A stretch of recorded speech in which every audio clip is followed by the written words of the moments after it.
Mahina ka, dapat di ka na sinali. Hindi naman kasi ito paastigan ng imahe o paramihan na sinabi.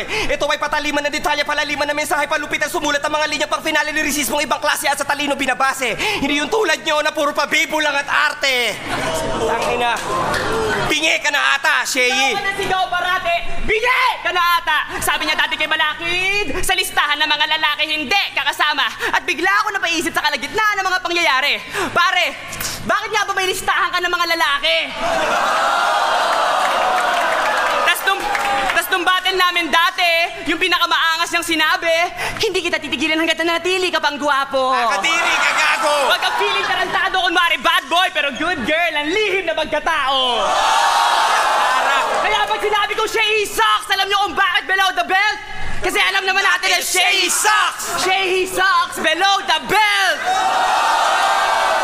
Hinahanap-hanap mo ba daw si Maria Clara sa kanta mo? Kaya